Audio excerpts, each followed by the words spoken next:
you know how this thing really works? In case you don't know what this is the coach battery for an RV. And for that matter, do you know how your car battery works? I think the #1 mistake most newbies make, or at least it was the biggest mistake I made my first year in an RV, was not understanding how my house batteries worked. And I've ended up killing a couple sets of batteries.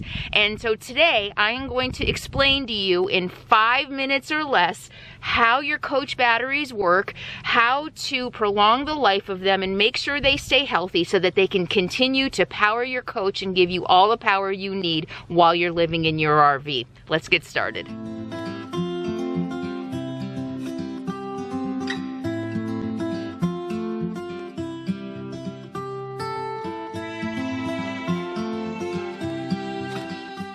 I think that probably one of the biggest mistakes most newbie full-time RVers make about RV living is with their house batteries. They don't know how to properly take care of and maintain their house batteries, and so they end up dying and not getting the lifespan they are meant to get. They tell me that the marine battery, also known as the deep cell battery that's inside your RV, is supposed to last anywhere from 5, 7, 10 years.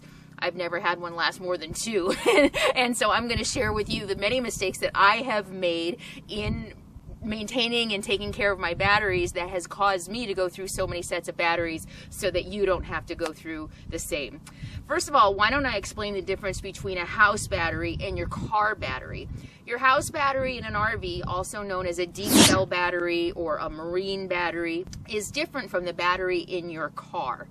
The battery in your car is meant basically just for one super big burst of energy, and then the engine starts and the alternator takes over. The alternator recharges the battery, it runs your lights, it runs your radio and all the other electrical systems in your car. Your alternator is basically the generator for your car battery. And the difference between the car battery and the marine battery is that it's just meant for one big burst of energy, and then the alternator does the rest.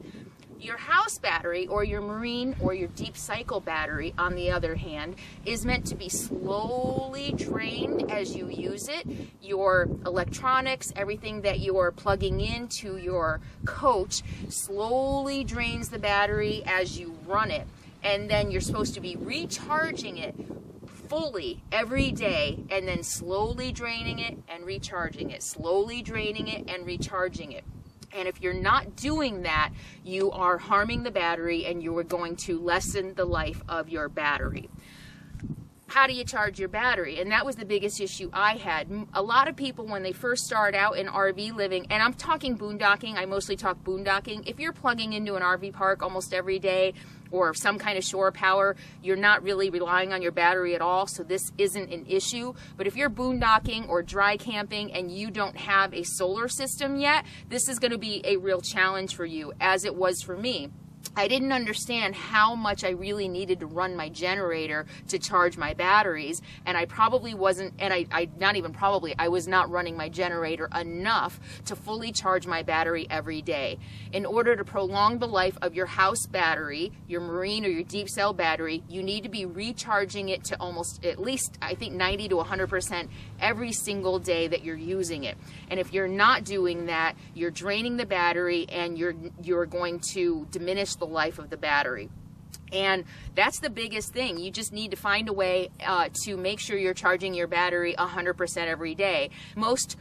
I think most new systems come with a reader, so you know amps in, volts out. You probably have a reader that tells you how full your battery is. And if your battery is just 2/3 or 3/4 every day, if you're just running your generator, you don't have solar, if you're just running your generator a few hours a day and you're getting it up to 2/3, that's not enough. You need to be getting your battery up to 100%, or at least as close to 100%. Again, that depends on how old the batteries are.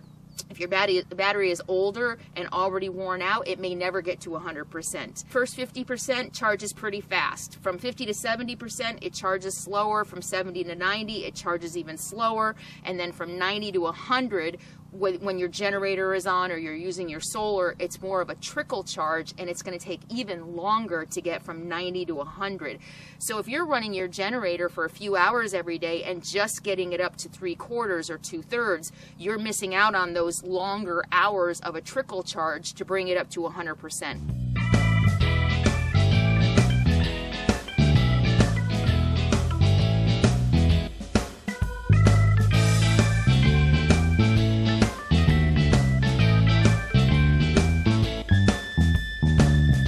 And if you're like me, you don't necessarily like running your generator a lot. If you're parked around people, you might be concerned about the noise, or you just don't like to hear it yourself.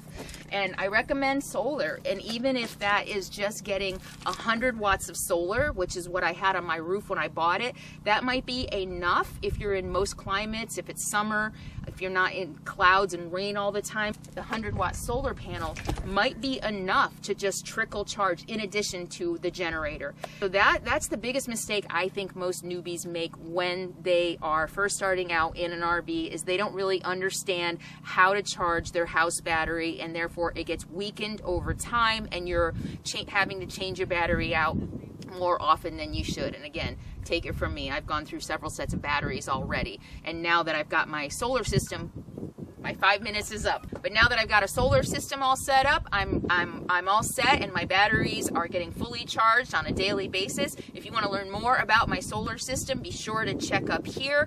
And if you want to know about the generator I'm using, stay tuned. I'm going to be making a video about the generator, and maybe at the end there might be a link to that. I hope you learned something today. I hope, again, you can learn from the many mistakes that I have made. That's what I'm here for. And if you enjoyed this video, I hope you will subscribe below. And if you want to help me keep making videos, if you want more content that doesn't go out to the general public, hope you'll consider checking out Patreon over here. Thank you all so much for hanging with me. I'll see you next time. And in the meantime, be happy, be free, and be kind. Bye.